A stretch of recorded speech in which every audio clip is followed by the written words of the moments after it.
Hey there, and welcome back to the Green Wife Happy Life podcast.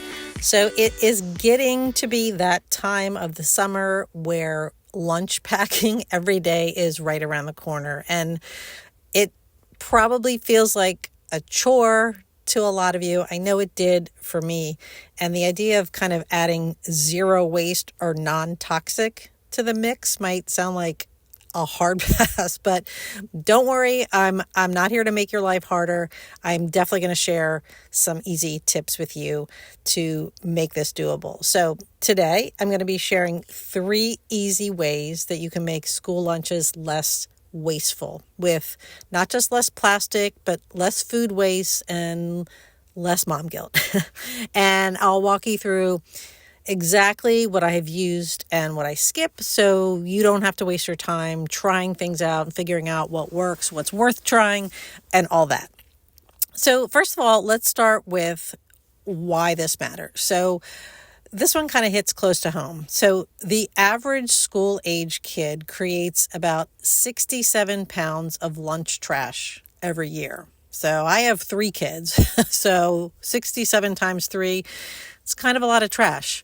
And most of that lunch trash, just think about it, comes from plastic baggies, snack wrappers, juice boxes, and also uneaten food.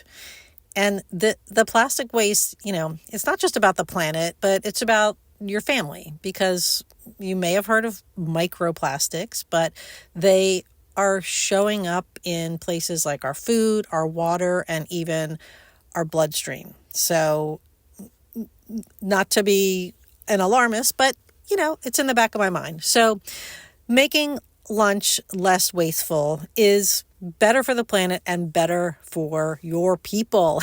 Okay, so here are 3 easy swaps that you can consider. I'm not suggesting you make all these at once, but if you start to swap out one at a time, the new swap will be kind of your new normal, and then it'll just be like your routine and you won't think about it. It'll be on autopilot. Okay, so the first one, I already mentioned this, but swap out those zip top plastic baggies. You know the ones I'm talking about.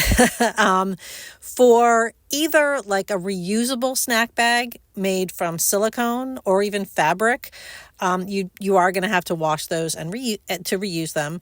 But you can also go with like a plant-based zip top bag, which is super convenient. I'm definitely going to leave links to products that I love, but those are a great, kind of almost the same option as a plastic zip top bag. So, and all these options are like super cute, and, because lunch boxes and lunch need to be cute too. Maybe it's one of the ways you try to get your kids to actually eat the food. Okay, speaking of food, one of the other swaps or things that you can work toward is to try to cut down on the food waste.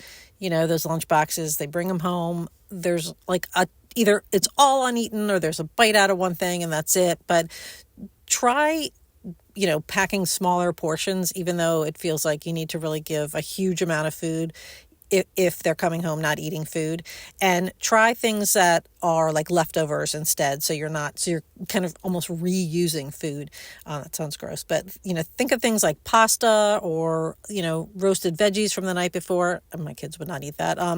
Maybe like a quesadilla, something like that you've had, maybe one of the sides from your dinner you could add to it.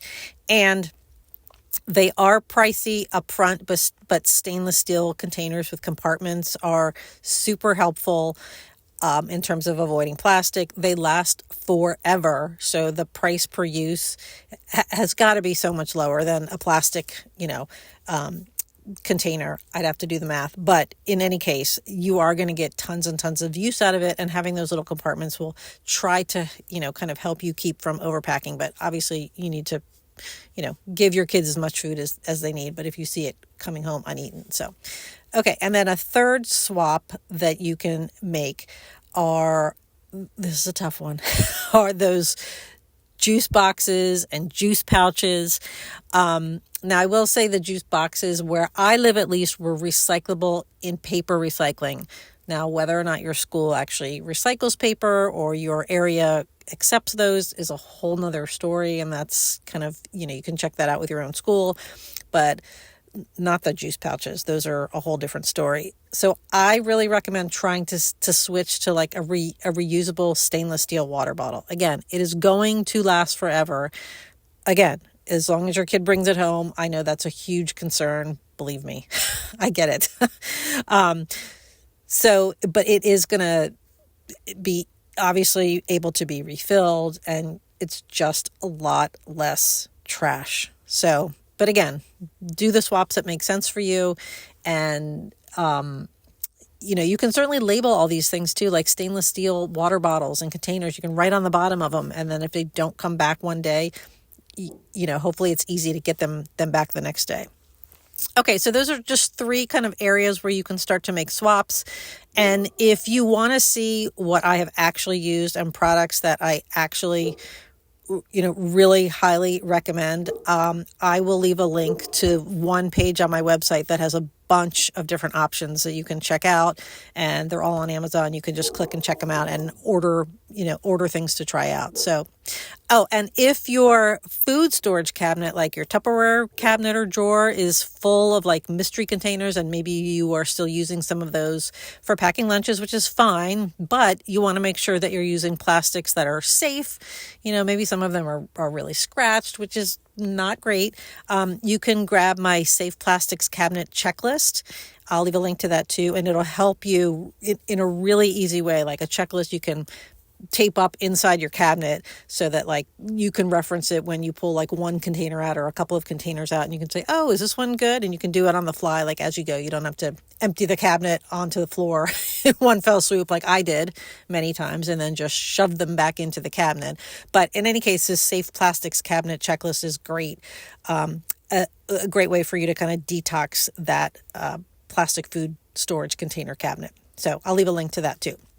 So just to wrap up this episode for you, what I really want to kind of hit home is that small tweaks, like small swaps, like even plastic zip top bags, swapping them out for a plant-based one, really can make a big impact, especially, when you're packing one or multiple lunches every single school day. So don't aim for perfect. If you run out of them and you got to use up the plastic zip top bags, fine.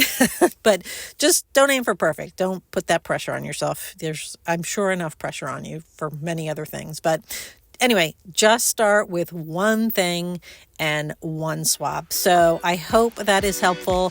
Thank you guys so much, and I will talk to you soon. Take care.